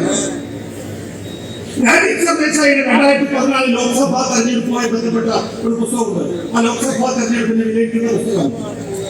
അന്ന് വളരെ കുറച്ച് ടെലിവിഷൻ ചാനലുകളുള്ളൂ. ഞങ്ങളുടെ ഏഷ്യാനെറ്റ് എന്ന് പറയുന്നത് ദക്ഷിണേന്ത്യയിൽ നിന്ന് തന്നെയുള്ള ഏക ടെലിവിഷൻ ചാനലുകളാണ്. വാർത്താ ചാനലില്ല.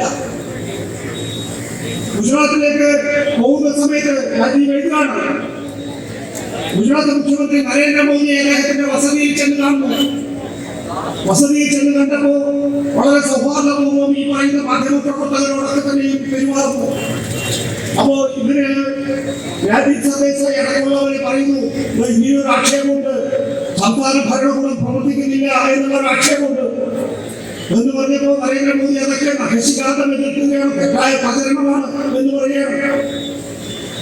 അതിനുശേഷം ആ ഇന്റർവ്യൂവിന് ശേഷം അവർ പുറത്തേക്ക് ഇറങ്ങുന്നു, രാത്രിയാവുന്നു. അവരെ തടയുന്ന ഒരു വിഭാഗം ആളുകൾ, സംഘപരിവാറുകാര് ഈ കുന്തവും തൃശൂലും ഒക്കെ എടുത്തുകൊണ്ട് അവർ പറയുന്നു, ഞങ്ങളെല്ലാം നരേന്ദ്രമോദിയുടെ സുഹൃത്തുക്കളാണ്, ഞങ്ങൾ നരേന്ദ്രമോദിയുടെ അഭിമുഖം വേണ്ടിയിട്ടാണ് ഇപ്പൊ പുറത്തേക്ക് ഇറങ്ങി വരുന്നത്. ഇവരതൊക്കെ കേട്ടപ്പോ പുച്ഛത്തോടുകൂടി ചിരിക്കുകയാണ്. അവർക്കൊരു നരേന്ദ്രമോദിയല്ലേ, പിന്നെ അവരെ സംബന്ധിച്ചിടത്തോളം സംഘപരിവാർ ആസൂത്രണം ചെയ്തിട്ടുള്ള കലാപത്തിൽ ഏർപ്പെട്ടിരിക്കുന്നവരാണ്. എന്നിട്ട് രാജീവ് സർദേശായി പറയാണ്, അവരുടെ പേരുകളോ അവരുടെ തിരിച്ചറിയ കാർഡുകളോ അല്ലെങ്കിൽ അവരുടെ രൂപമോ പോലും യഥാർത്ഥത്തിൽ ഇവർക്ക് പാചകമല്ല. അവസാനം അവർക്ക് ആ സ്ഥലത്ത് നിന്ന് പുറത്തേക്ക് പോകാൻ, ആ സ്ഥലത്ത് നിന്ന് ഇവരുടെ കയ്യിൽ നിന്ന് രക്ഷപ്പെട്ടു പോകാൻ മുണ്ട് മാറ്റി കാണിച്ചു കൊടുക്കേണ്ടി വന്നു എന്ന് പറയുമ്പോ എത്ര ബീഭത്സമായിട്ടുള്ള ഒരു അവസ്ഥയാണ് ഗുജറാത്തിൽ ആ കാലത്ത് ഉണ്ടായിരുന്നത് എന്ന് കഴിക്കുന്നു. നമ്മള് ഈശാ സെറ്റൽബാദിനെ പോലുള്ള ആളുകളുടെ മൊഴികൾ നമ്മൾ കേട്ടിട്ടുള്ളതാണ്. ഗർഭിണിയുടെ വയറ്റിൽ നിന്ന് തൃശൂലം ഉപയോഗിച്ച് ശിശുവിനെ പുറത്തെടുത്തു എന്നൊക്കെയുള്ളത് നമ്മൾ ആ കാലഘട്ടത്തിൽ പോലും വിശ്വസിക്കാൻ കൂട്ടാക്കാത്ത കാര്യമാണ്. കാരണം ഒരു മനുഷ്യനും അത്രയും പൈശാചിക സ്വഭാവത്തിൽ പെരുമാറാനാകില്ല എന്ന് നമുക്കെല്ലാം അറിഞ്ഞുകൊടുക്കുന്നത്. പക്ഷെ ഇപ്പൊ മണിപ്പൂരിലേക്ക് വന്നപ്പോ എന്താ, മണിപ്പൂരിൽ നമ്മള് ദൃശ്യങ്ങളിലൂടെ കണ്ടില്ലേ, മണിപ്പൂരിലെ 2 പെൺകുട്ടികൾ ഉടുതുണിയില്ലാതെ ഓടുന്നു.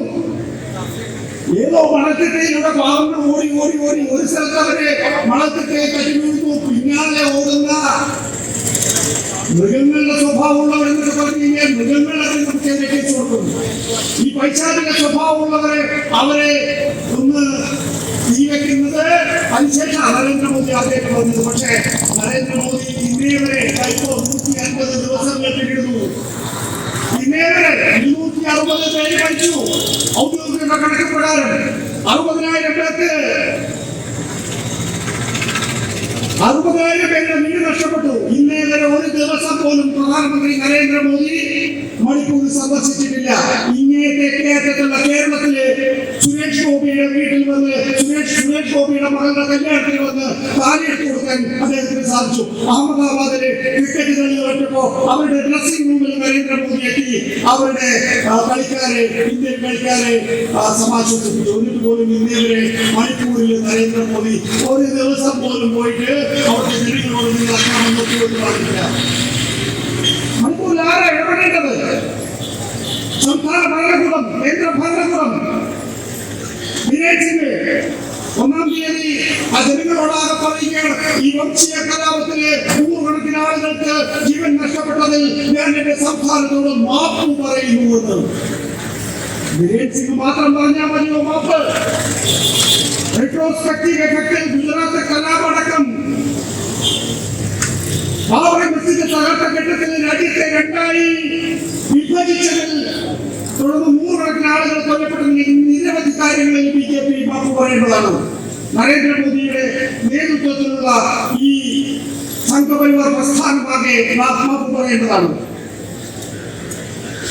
മണിപ്പൂരിൽ ഒരു അത്ഭുതകരമായിട്ട് ഞാൻ എപ്പോഴും ഉപമിക്കുന്ന ഒരു കാര്യമുണ്ട്.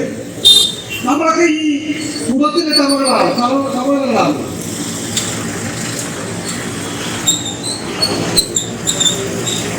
നമ്മള് തിളച്ച വെള്ളത്തിലേക്ക് നമ്മളെ പിടിച്ചിട്ടാല്, ഒരു തവളയെ പിടിച്ചിട്ടാല് ആ തവള ചാടി പുറത്തേക്ക് പോകും. എന്നാല് ഒരു കുടം പതുക്കെ ചൂടാക്കി കൊണ്ടിരുന്നു കഴിഞ്ഞാൽ നമുക്കറിയില്ല നമ്മള് ചാവാൻ പോവുകയാണെന്ന്. നമ്മൾ എന്ത് ചെന്നാൽ ചെത്തുപോകും നമ്മള് എന്ന് പറയുന്ന പോലെയാണ്. നോക്കൂ, നമ്മുടെ ഭരണകൂടം ബിരേൻ സിംഗിന്റെ മണിപ്പൂർ സർക്കാരായാലും നരേന്ദ്രമോദിയുടെ കേന്ദ്ര സർക്കാരായാലും സാധാരണഗതിയിൽ ചെയ്യേണ്ട കാര്യങ്ങൾ പോലും ചെയ്തില്ല. നമുക്കറിയാം, സുപ്രീം കോടതിയാണ് പ്രത്യേക അന്വേഷണ സംഘത്തെ നിയോഗിച്ചിട്ടുള്ളത്, സ്പെഷ്യൽ ഇൻവെസ്റ്റിഗേഷൻ ടീമിനെ നിയോഗിച്ചിട്ടുള്ളത് സുപ്രീം കോടതിയാണ്. അതിന്മേലൊരു ജുഡീഷ്യൽ മേൽനോട്ടത്തിന് വേണ്ടി സീതാ മിത്തൽ കമ്മീഷനെ നിയോഗിച്ചിട്ടുള്ളത്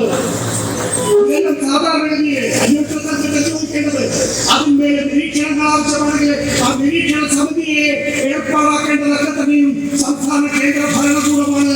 ആ കാര്യങ്ങളൊന്നും സംസ്ഥാന കേന്ദ്ര ഭരണകൂടം ചെയ്യുന്നില്ല. എന്നിട്ട് അവസാനം പറയാണ് മാപ്പേ മാപ്പേ മാപ്പേ എന്ന്. ഒരു തവണ നോക്കൂ, നമ്മുടെ നാട്ടിലേക്ക് നാളെ ഈ തരത്തിലുള്ള ഹിന്ദുത്വ ശക്തികൾ ശക്തി പ്രാപിച്ചാല്, ഈ വർഗീയവാദികൾ നമ്മുടെ നാട്ടിലേക്ക് കടന്നു കയറിയാല് നമ്മള് ഇതിനെ പരസ്പരം നേരിട്ട് ഇപ്പൊ സാധാരണഗതിയിലുള്ള കലാപല്ല, കത്തിക്കുത്തല്ല മണിപ്പൂരിൽ നടക്കുന്നത്. രണ്ട് രാജ്യങ്ങൾ തമ്മിൽ ഏറ്റുമുട്ടുന്നത് പോലെ മിസൈലുകൾ അങ്ങോട്ടും ഇങ്ങോട്ടും വായിച്ചുകൊണ്ടാണ് ആ ചെറിയ സംസ്ഥാനത്ത് ഏറ്റുമുട്ടുന്നത്. 60,000 പട്ടാളക്കാരുണ്ട്. അതുകൊണ്ടാണ് മണിപ്പൂരിലെ ചീഫ് ജസ്റ്റിസ് കഴിഞ്ഞ ദിവസം റിട്ടയർ ചെയ്തു. അദ്ദേഹം പറഞ്ഞത് ഇതിന്റെ പിന്നിലെ ഈ കലാപത്തിന്റെ പിന്നില് അദൃശ്യകരങ്ങളുണ്ട്, ഈ കോൺഫ്ലിക്ട് ഫാറ്റിംഗ് ഉണ്ട്. എല്ലാ കലാപങ്ങൾക്കും ഒരു കാര്യം വ്യക്തമാണ്, നമ്മുടെ രാജ്യത്തിന്റെ ഒരു ശക്തി അനുസരിച്ച് ഒരു സംസ്ഥാനത്തിൽ 24 മണിക്കൂറിനപ്പുറത്തേക്ക് പോകുന്ന കലാപം സാധ്യമല്ല. അടിച്ചമർത്താനുള്ള ശക്തി നമ്മുടെ രാജ്യത്തിനുണ്ട്. പക്ഷെ മണിപ്പൂരില് 60,000 സൈനികരെ, വളരെ ചെറിയ സംസ്ഥാനത്ത് 60,000 സൈനികരെ വിന്യസിക്കപ്പെട്ടിട്ടും ആ കലാപം അടിച്ചമർത്തപ്പെടുന്നില്ല എന്നുള്ളതാണ്. ഇതിനാണ് ചീഫ് ജസ്റ്റിസ് പറയുന്നത് കലാപം ഈ കോൺഫ്ലിക്ട് ഫാക്ടറിയിലൂടെ അവസാനിച്ചു. അത് വലിയ കെട്ടടങ്ങി എന്ന് കരുതുന്ന ഘട്ടത്തില് അതുവരെ സംഘർഷം ഉണ്ടാകാതിരുന്ന വേറൊരിടത്ത് സംഘർഷം ആരംഭിക്കുകയാണ്. പിന്നിലാരമുണ്ട് എന്ന് ചീഫ് ജസ്റ്റിസ് തന്നെ അഭിപ്രായപ്പെടുന്ന ഒരു കാലഘട്ടമാണ്. അതാരാണ് നമുക്കറിയാം, പരസ്പരം ഏറ്റുമുട്ടി. അദ്ദേഹം തന്നെ പറയുകയാണല്ലോ, വടക്ക് കിഴക്കൻ സംസ്ഥാനങ്ങളെ ഡീസ്റ്റബിലൈസ് ചെയ്യാനുള്ള ഗ്രാൻഡ് ഡിസൈൻ ആണ് എന്ന്. എല്ലാ സംസ്കാരങ്ങളെയും ഇല്ലാതാക്കണം, ഭാഷകളെയും ഇല്ലാതാക്കണം. ഒരു രാജ്യം, ഒരു തെരഞ്ഞെടുപ്പ് എന്ന നിലയില് ഒരു രാജ്യം എന്ന നിലയിൽ ഏകശിലാരൂപമാക്കി ഈ രാജ്യത്തെ മാറ്റിയെടുക്കണം എന്നുള്ളതാണ്. മണിപ്പൂരിൽ ഇതാണ് സംഭവിക്കുന്നതെങ്കിൽ ഇത് നാളെ നമുക്ക് സംഭവിച്ചുകൂടായില്ല. ഒരു കാര്യം ഉറപ്പിച്ചു പറയാൻ സാധിക്കും, നോക്കൂ, 2026 നിയമസഭാ തെരഞ്ഞെടുപ്പ് പ്രിയപ്പെട്ട സുഹൃത്തുക്കളെ, നമ്മളെല്ലാം സംബന്ധിച്ചിടത്തോളം ഏറ്റവും പ്രധാനപ്പെട്ട തെരഞ്ഞെടുപ്പിലൊന്നായിരിക്കും. ഒരു സംശയവും അക്കാര്യത്തിൽ വേണ്ട. കാരണം ഇവിടെയും സ്ഥിതിഗതികൾ രൂപപ്പെട്ടിരിക്കുന്നു എന്ന നല്ല ബോധ്യം ഇപ്പോ ഇടതുപക്ഷത്തിന്റെ എതിരാളികളെ സംബന്ധിച്ചിടത്തോളം ഉണ്ട്. ഞാൻ നേരത്തെ പറഞ്ഞല്ലോ, മാധ്യമ മേഖല എന്ന് പറയുന്നത് ഈ മാധ്യമങ്ങളെ കൂടി ഉൾക്കൊണ്ടുകൊണ്ടുള്ള ഒരു മഹാസഖ്യമാണ് ഇപ്പോ ഇടതുപക്ഷ ജനാധിപത്യ മുന്നണിക്കെതിരെ രൂപം കൊണ്ടിരിക്കുന്നത്. 1987 ആദ്യത്തെ കമ്മ്യൂണിസ്റ്റ് മന്ത്രിസഭക്കെതിരെയും വിമോചന സമരം ഉണ്ടായിരുന്നു. അന്ന് ഈ പറയുന്ന മാധ്യമങ്ങൾ, അന്ന് അച്ചടി മാധ്യമങ്ങൾ മാത്രമേ ഉള്ളൂ. ആ അച്ചടി മാധ്യമങ്ങൾ, കോൺഗ്രസ് അടക്കമുള്ള രാഷ്ട്രീയ പ്രസ്ഥാനങ്ങൾ, അതുപോലെ തന്നെ സാമ്രാജ്യത്വ ശക്തികൾ CA അടക്കമുള്ളവര് ആ വിമോചന സമരത്തിൽ പങ്കാളികളായിരുന്നു എന്ന് പറയുന്നത് ഇപ്പോൾ ചരിത്രമാണ്. അത് കഴിഞ്ഞതിന് ശേഷം പിന്നീട് കമ്മ്യൂണിസ്റ്റ് സർക്കാരുകൾ ഉണ്ടായിട്ടുണ്ട്, ഇടതുപക്ഷ ജനാധിപത്യ മുന്നണി സർക്കാർ ഉണ്ടായിട്ടുണ്ട്. അവയ്ക്കെല്ലാം തന്നെയും UDF എന്ന അല്ലെങ്കിൽ കോൺഗ്രസിന്റെ നേതൃത്വത്തിലുള്ള മുന്നണി സംവിധാനത്തെയാണ് നേരിടേണ്ടി വന്നിട്ടുള്ളത്. ഇപ്പൊ അങ്ങനെയാണോ സംഭവിക്കുന്നത്? അല്ല. 1987 കമ്മ്യൂണിസ്റ്റ് മന്ത്രിസഭയ്ക്കെതിരെ വിമോചന സമരം ഉണ്ടായപ്പോൾ ആരൊക്കെ ഒത്തുകൂടിയിരുന്നോ അവരൊക്കെ തന്നെയും ഇപ്പോ ഇടതുപക്ഷ ജനാധിപത്യ മുന്നണി സർക്കാരിനെതിരായിട്ടുള്ള വലിയ കൂട്ടായ്മയിൽ UDF-ന്റെ നേതൃത്വത്തിലുള്ള ഈ മഹാമുന്നണിയെ ഇപ്പോ ഒപ്പം ചേർന്നിരിക്കുന്നു എന്നുള്ളതാണ് യാഥാർത്ഥ്യം. എല്ലാ മാധ്യമങ്ങളും ഉണ്ട്, അച്ചടി മാധ്യമങ്ങളുണ്ട്, ടെലിവിഷൻ ചാനലുകളുണ്ട്, അതുപോലെ ഓൺലൈൻ മാധ്യമങ്ങളുണ്ട്. വളരെ അത്ഭുതകരമായിട്ടുള്ള കാര്യം, 2 വർഗീയതയും 3 വർഗീയതയും ഇതിനകത്ത് വളരെ സജീവമായി പ്രവർത്തിക്കുന്നു എന്നുള്ളതാണ്. ഒരു ഭാഗത്ത് തീവ്ര ഇസ്ലാമിക വിരോധത്തിന്റെ വിഷം തുപ്പുന്ന മറുനാടൻ മലയാളിയുടെ ഷാജിദ് സരിയ, മറുഭാഗത്ത് ജമാഅത്തെ ഇസ്ലാമിയുടെ എല്ലാ മാധ്യമങ്ങളും. ഇവറ്റൊക്കെ തന്നെയും ഒരൊറ്റ പ്ലാറ്റ്ഫോമിൽ നിൽക്കാൻ കഴിയുന്നു എന്നുള്ള അത്ഭുതകരമായിട്ടുള്ള സാഹചര്യമാണ്. പിന്നെ മുഖ്യധാര മാധ്യമങ്ങൾ, അതിന് പറയേണ്ടതില്ല. 8ാമത്തെ മോചനം എന്ന് പറയുന്ന K. മാത്യുവിന്റെ ആത്മകഥയിൽ വളരെ വ്യക്തമായി പറയുന്നുണ്ട്. അപ്പം മരിക്കുമ്പോൾ എന്റെ ബ്രദറിനോട്, സഹോദരനോട് കൃത്യമായി പറഞ്ഞിരുന്നു, കമ്മ്യൂണിസ്റ്റുകാർ എങ്ങനെയാണ് ഈ രാജ്യത്തിന്റെ അപകടം, ആ രീതിയിലാണ് ഞങ്ങൾ മുന്നോട്ട് പോവുക. ഏഷ്യാനെറ്റ് ഇതിനകം തന്നെ രാജീവ് ചന്ദ്രശേഖരനെ ഏറ്റെടുത്തതും നമുക്ക് അറിയാത്ത കാര്യങ്ങളല്ലാത്തുള്ളതുകൊണ്ട് ഞാൻ വിശദമാക്കുന്നില്ല. പിന്നെ RSSന്റെ ഒരു വിഭാഗം ജമാഅത്തെ ഇസ്ലാമി SDPI. എന്താണ് ഈ ജമാഅത്തെ ഇസ്ലാമി, എന്താണ് SDPI? നിരവധിയായിട്ടുള്ള രാഷ്ട്രീയ ആരോപണങ്ങൾ. ഞാൻ പാലക്കാട് നിയമസഭാ ഉപതെരഞ്ഞെടുപ്പിലെ പ്രചാരണത്തിൽ പോയിരുന്നു. പാലക്കാട് നിയമസഭാ ഉപതെരഞ്ഞെടുപ്പിൽ പോയപ്പോൾ ആ സമയത്ത് പിണറായി വിജയൻ പറഞ്ഞു, മുസ്ലിം ലീഗിന്റെ സംസ്ഥാന അധ്യക്ഷൻ പാണക്കാട് സാദിഖ് അലി തങ്ങളെ പരാമർശിച്ചുകൊണ്ട് ജമാഅത്തെ ഇസ്ലാമിയുടെ തീവ്രവാദ സ്വഭാവം കരസ്ഥമാക്കാൻ മുസ്ലിം ലീഗ് ശ്രമിക്കരുത്, അതിൽ സാദിഖ് അലി തങ്ങൾക്ക് പങ്കുണ്ട് എന്ന്. ഞാൻ 2000 ഈ മലപ്പുറത്തിലേക്ക് ടൗൺ അതിൽ വളരെ പ്രധാനപ്പെട്ട റോൾ വഹിച്ചതാണ്. ഐസ്ക്രീം പാർലർ കേസ് ഇന്ത്യ വിഷന്റെ വാർത്ത പുറത്തേക്ക് വിടുന്നത്. ആ കാലഘട്ടം വരെ ഐസ്ക്രീം പാർലർ കേസുമായി ബന്ധപ്പെട്ട് ഒരു മുൻമന്ത്രി എന്നായിരുന്നു മാധ്യമങ്ങളൊക്കെ വാർത്ത റിപ്പോർട്ട് ചെയ്യുന്നതിൽ. ഏതാണ് ആ മന്ത്രി എന്ന് വെളിപ്പെടുത്തുകയും ആ മന്ത്രിക്കെതിരായിട്ടുള്ള വെളിപ്പെടുത്തലുകൾ പുറത്തുവിടുകയും ചെയ്തു. തുടർന്ന് എന്താ സംഭവിച്ചത്? PK കുഞ്ഞാലിക്കുട്ടിക്ക് മന്ത്രിസ്ഥാനം രാജിവെക്കേണ്ടി വന്നു. വ്യവസായ മന്ത്രിസ്ഥാനം രാജിവെക്കേണ്ടി വന്നു. PK കുഞ്ഞാലിക്കുട്ടിക്ക് ആദ്യം ജനറൽ സെക്രട്ടറി പദം രാജിവെക്കേണ്ടി വന്നു. മുസ്ലിം ലീഗിൽ വലിയ വിഭാഗീയതയുണ്ടായി.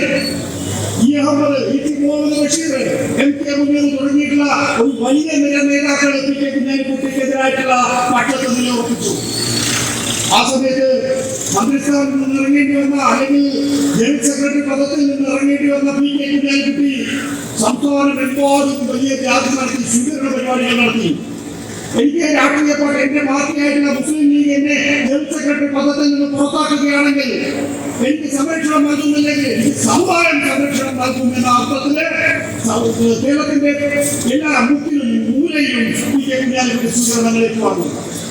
ആ ഘട്ടത്തിൽ ഞാനപ്പോ നമ്മുടെ റിപ്പോർട്ടർമാരോട് വിളിച്ചു ചോദിച്ചു, എങ്ങനെയുണ്ട് PK കുഞ്ഞാലിക്കുട്ടിയുടെ സ്വീകരണ പരിപാടികൾ? അവർ എന്നോട് പറയാണ് സാറേ, സാധാരണഗതിയിലുള്ള വാഹനത്തിൽ നിന്നിറങ്ങി സ്റ്റേജിലേക്ക് നടന്നു പോകേണ്ട പോലും അവസ്ഥയിൽ ആളുകൾ എടുത്തു കയറ്റുകയാണ്. നോക്കുമെന്താ ഇപ്പോഴത്തെ SDPIയുടെ പ്രാഥമിക രൂപമായിട്ടുള്ള LDFന്റെ പ്രവർത്തകര് PK കുഞ്ഞാലിക്കുട്ടിക്ക് സംരക്ഷണം ഒരുക്കുന്നു. വലിയ തോതിൽ മാറ്റം ആ പറയുന്ന പ്രചരണ യോഗങ്ങളിൽ, സ്വീകരണ പരിപാടികളിൽ വരുന്നു. അന്ന് പാലക്കാട് സൈഡ് മുഹമ്മദ് അലി ക്ഷേത്രങ്ങളോട് ഞാൻ ഇന്ത്യാക്ഷനോട് ചോദ്യം എനിക്കും ഓർമ്മയുണ്ട്.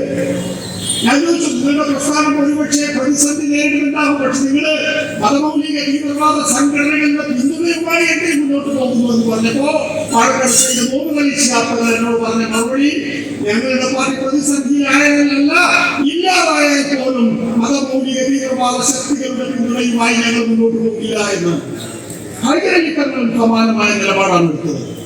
2010 മനോരമ ചാനലിൽ നൽകുന്ന അഭിമുഖത്തിലെ തങ്ങൾ ഖണ്ഡിതമായി പറഞ്ഞിരുന്നു, ഞങ്ങള് ജമാഅത്തെ ഇസ്ലാമിയുടെയോ അല്ലെങ്കിൽ SDPIയുടെയോ പിന്തുണയ്ക്കില്ല, അവര് തീവ്ര സ്വഭാവമുള്ള സംഘടനകളാണ്. UDFനെ സംബന്ധിച്ചിടത്തോളം 10 വർഷക്കാലം അധികാരത്തിൽ നിന്ന് വിട്ടു നിൽക്കേണ്ടിവന്ന അവസ്ഥ. 10 വർഷക്കാലം ഈ സംസ്ഥാനത്ത് ഭരണത്തിലെ ഏതൊക്കെ വകുപ്പുകൾ? വ്യവസായ വകുപ്പ്, പഞ്ചായത്ത് വകുപ്പ്, PWD വകുപ്പ്. അങ്ങനെ ഇന്നത്തെ ചിലപ്പോ പുതിയ തലമുറയ്ക്ക് കഴിഞ്ഞ 8 വർഷത്തിനുള്ളിൽ രാഷ്ട്രീയം പഠിച്ചവർക്ക് ചിലപ്പോ ഈ വകുപ്പുകളെ കുറിച്ചൊന്നും കൃത്യമായില്ല. ഇതൊക്കെ മുസ്ലിം ലീഗ് അല്ലെങ്കിൽ UDF ഭരിച്ചിരുന്ന കാലഘട്ടത്തില് അഴിമതിയുടെ വലിയ ഓടികുത്തിയ കോത്തളങ്ങളായിരുന്നു എന്ന് നമുക്കറിയാം. 2016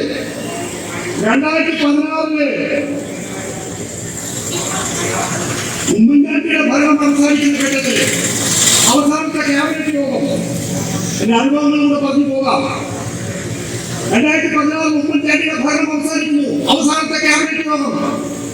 അന്ന് പറവൂർ MLA എന്റെ ചർച്ചയിൽ വന്നു. ആ പറവൂർ MLA ആരാ? ഇപ്പോഴത്തെ പ്രതിപക്ഷ നേതാവ് വി. സതീശൻ എന്റെ ചർച്ചയിലേക്ക് വന്നു. ഞാൻ വി. സതീശനോട് ചോദിച്ചു, വി. സതീശൻ ഇത് കൊള്ളയല്ലേ? കടുംപൊട്ട് എന്നാണ് അവസാനത്തെ ക്യാബിനറ്റ് അറിയുന്നത്. എല്ലാവർക്കും, സകല ജാതി മത ശക്തികൾക്കും, സകല സ്വകാര്യ സംരംഭങ്ങൾക്കും സംസ്ഥാനത്തിന്റെ ഖജനാവം എടുത്തു കൊടുക്കുകയാണ്. അതിനാണ് കടുംപെട്ട് ക്യാബിനറ്റ് എന്ന് വിളിച്ചത്. അപ്പോൾ രാത്രി ചർച്ചയിൽ ഞാൻ CVD സതീശനോട് ചോദിച്ചു, CVD സതീശൻ ഇത് കൊള്ളയല്ലേ എന്ന്. അപ്പൊ സതീശന്റെ മറുപടി, നികേഷ് ഇത് കൊള്ളയല്ല, ഇത് തീവട്ടി കൊള്ളയാണ് എന്ന്. റെക്കോർഡിന്റെ യൂട്യൂബിൽ പോയി തപ്പിയാൽ കിട്ടും. കൊള്ളയല്ല.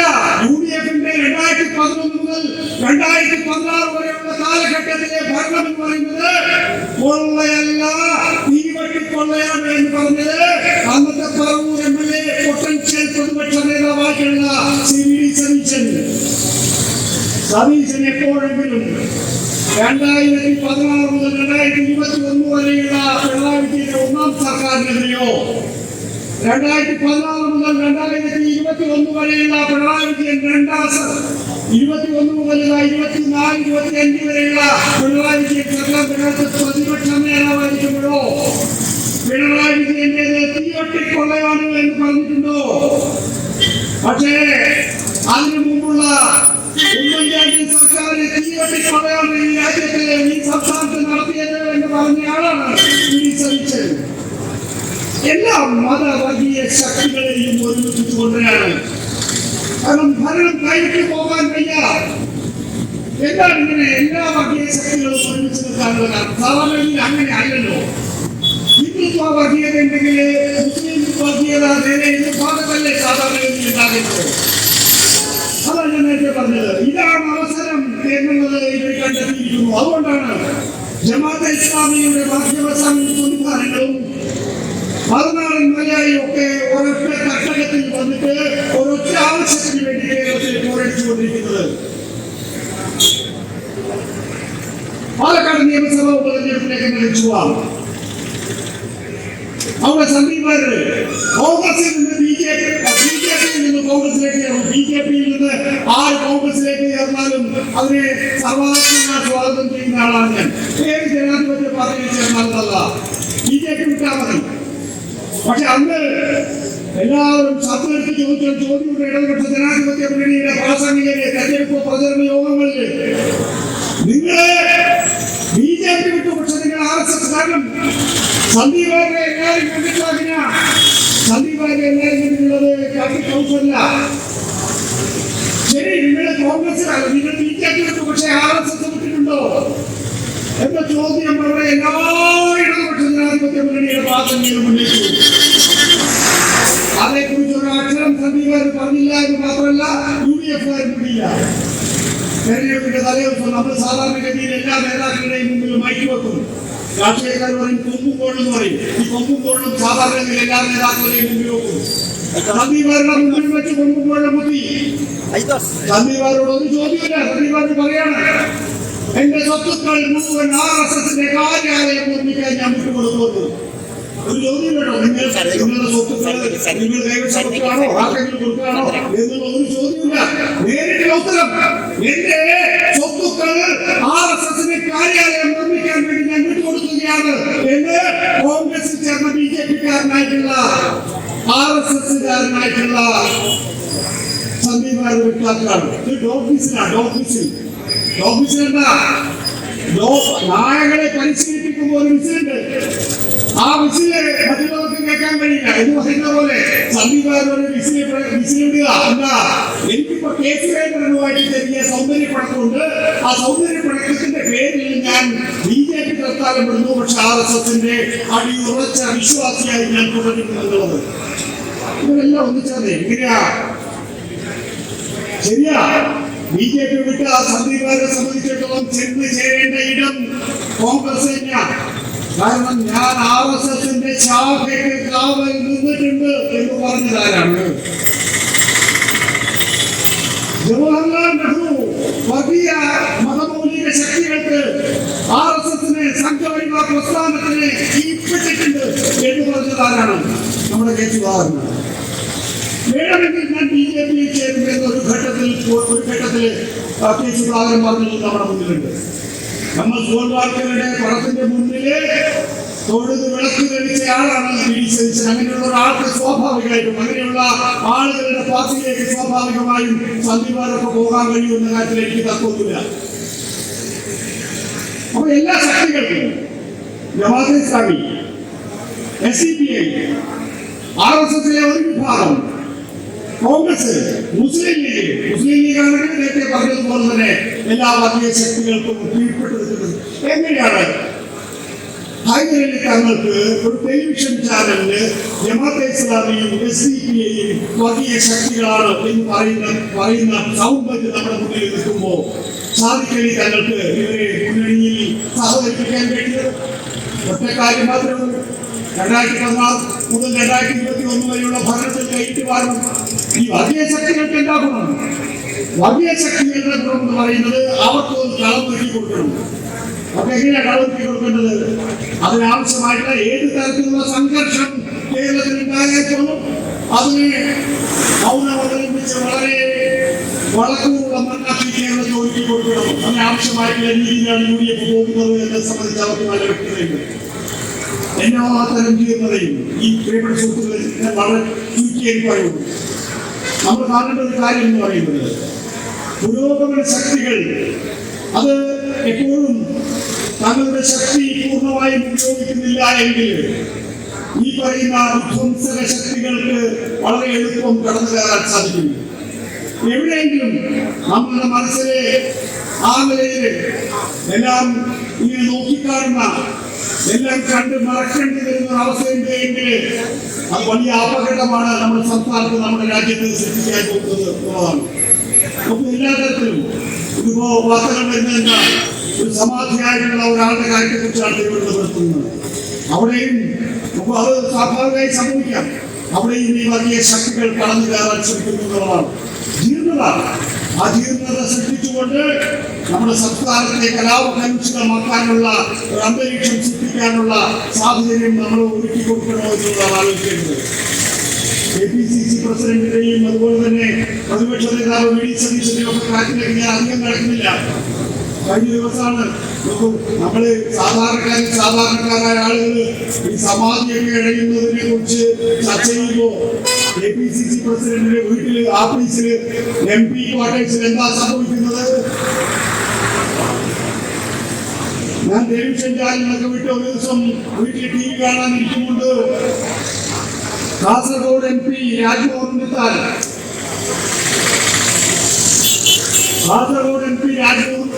ഉണ്ണിത്താൻ കേട്ടുകാരന്റെ വീട്ടിൽ പാഞ്ഞെത്തുന്നു.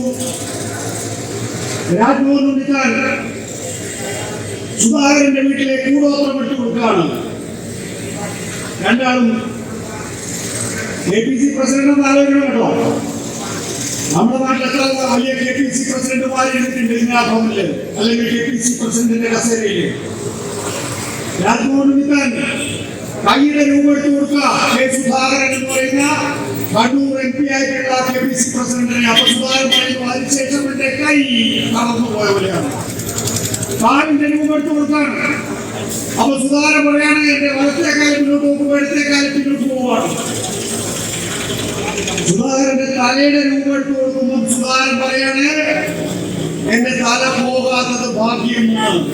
ഞാൻ അന്ന് കണ്ണൂരിൽ പ്രസംഗിച്ചു. സുധാകരൻ ഇത്രയും കാലം പറഞ്ഞുകൊണ്ടിരുന്നത് സുധാകരന്റെ തലയെടുക്കാൻ CPM-കാർ നടക്കുന്നതാണ്. സുധാകരന്റെ തലയെടുക്കാൻ സുധാകരന്റെ തന്നെ പാർട്ടിക്കാരാണ് ഇപ്പോ പിന്നിൽ നടക്കുന്നത് എന്ന് സുധാകരനെ കൊണ്ട് തന്നെ പറയിപ്പിച്ചിട്ടുണ്ടെങ്കിൽ ഈ കൂടോത്രത്തിൽ നമ്മൾ വിശ്വസിക്കണം. പ്രിയപ്പെട്ടത് രാഷ്ട്രീയ വെളിപ്പെടുത്തലല്ലേ സുധാകരൻ നടത്തിയിട്ടുള്ളത്? എന്ത് ജീർണതയാണ്! ബാക്കിയൊക്കെ തമാശ വിടുക. എന്തൊരു ജീർണതയാണ്! കേരളത്തിലെ ഒരു രാഷ്ട്രീയ പ്രസ്ഥാനമില്ലേ? ഇന്ത്യയിലെ ഏറ്റവും പഴക്കമേറിയ രാഷ്ട്രീയ പ്രസ്ഥാനമില്ലേ? ഈ രാഷ്ട്രീയ പ്രസ്ഥാനത്തിന്റെ തോളിലറിയിട്ടല്ലേ ഇന്ത്യൻ ദേശീയത, ഇന്ത്യൻ സ്വാതന്ത്ര്യ സമരം മുന്നോട്ട് പോയിട്ടുള്ളത്. ഈ പ്രതിപക്ഷ നേതാവും KPC പ്രസിഡന്റും ഉമ്മൻചാണ്ടിയുടെ മരണത്തിന് ശേഷം ഒരു പുതുപ്പള്ളിയിലെ നിയമസഭാ ഉപതെരഞ്ഞെടുപ്പ്, ഒരു സിറ്റിംഗ് സീറ്റ്, ആ സിറ്റിംഗ് സീറ്റ് അവർക്ക് കേൾക്കുന്നു. മൈക്കിന് വേണ്ടി പിടിവലിയ ഒരു മൈക്ക്, ഒരു കൂട്ടർ മൈക്ക്, സതീശ മൈക്ക് ഇങ്ങോട്ട് വലിക്കുന്നു, സുധാകരൻ മൈക്ക് അങ്ങോട്ട് വലിക്കുന്നു. അവസാനം എല്ലാം കഴിഞ്ഞ് സുധാകരൻ സതീശ മൈക്ക് വലിച്ചെന്ന് കൊടുക്കുകയാണ്. സുധാകരൻ എന്തൊക്കെയോ വിൽക്കും. ഈ സുധാകരനെ സംബന്ധിച്ചിടത്തോളം സുധാകരൻ കുറച്ച് പ്രായമല്ല. സുധാകരൻ വിൽക്കും കുറിച്ചുമൊക്കെ എന്തൊക്കെയോ പറഞ്ഞു. സുധാകരൻ സ്ഥാപിച്ചു പുതുപ്പള്ളി നിയമസഭാ ഉപതെരഞ്ഞെടുപ്പില് എന്റെ, അതായത് സുധാകരന്റെ കരുത്തുകൊണ്ടാണ് ആ നിയമസഭാ മണ്ഡലത്തിൽ ജയിച്ചത് എന്ന്.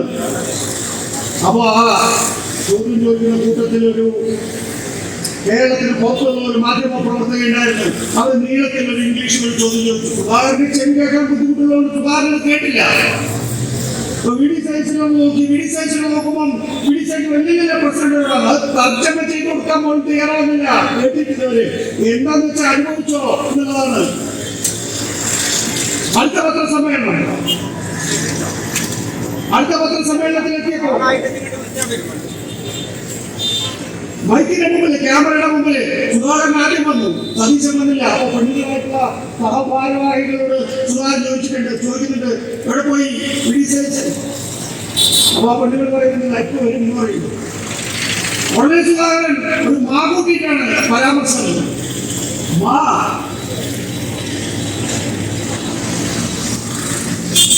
മൈക്കിന്റെ മുമ്പിൽ, ക്യാമറയുടെ മുമ്പിൽ നിങ്ങൾ മാ കൂട്ടിയിട്ടാണ് പറയുന്നത്. കപ്പന്റെ പിന്നിൽ എന്തായിരിക്കും നിങ്ങൾ പറയുന്നുണ്ടാവുക? ജീർണതയുടെ അങ്ങേ അർത്ഥം, വർഗീയതയുടെ എല്ലാ സ്വഭാവങ്ങളും ഇതിനകത്തുണ്ട്. ഇപ്പൊ ഒരു വീട്ടിൽ കൂടാൻ പറ്റുന്നില്ല. രാഷ്ട്രീയകാര്യ സമിതി വിളിച്ചാൽ സതീശൻ പങ്കെടുക്കില്ല. APC മീറ്റിംഗ് വിളിച്ചാൽ UDF യോഗം വിളിച്ചാൽ സുധാകരൻ പങ്കെടുക്കില്ല. പങ്കെടുക്കാതിരിക്കുന്നത് നല്ലത്. കാരണം ഇതൊക്കെയാണ് പരസ്പരം അഭിസംബോധന ചെയ്യുന്നതെങ്കിൽ പങ്കെടുക്കാതിരിക്കുന്നത് തന്നെയാണ്. ഇതാണ് അവസ്ഥ. ഞാൻ പറഞ്ഞു വരുന്നത്, നോക്കൂ, എല്ലാ കാലഘട്ടത്തിലും ഇടതുപക്ഷം CPIM ഭരിക്കണമെന്നൊന്നും നമുക്ക് ആഗ്രഹിക്കാൻ കഴിയില്ല.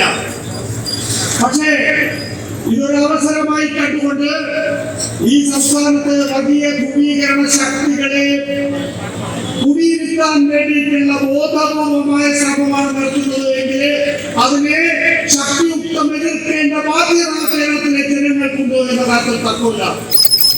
പാഠപുസ്തകങ്ങളില്, കരിക്കുലത്തില്, അധ്യാപകരെ നിയമിക്കുന്നതില്, പ്രിൻസിപ്പൽമാരെ നിയമിക്കുന്നതില്, VCയെ നിയമിക്കുന്നതില്, ജഡ്ജിമാരെ നിയമിക്കുന്നതില്, ലെജിസ്ലേച്ചറിനെ പിടിച്ചെടുക്കുന്നതില്, ഭരണകൂടത്തെ ആകത്തിനെയും ചൊൽപ്പടിക്ക് നിർത്തുന്ന ഒരു ഹിന്ദുത്വ രാഷ്ട്രത്തിന് വേണ്ടിയാണ് ശ്രമിക്കുന്നതെങ്കിൽ ഇന്ത്യയിലെ ഇടതുപക്ഷത്തിന്, ഇന്ത്യയിലെ പുരോഗമനവാദികൾക്ക് അത് നോക്കിയിരിക്കാനാകില്ല.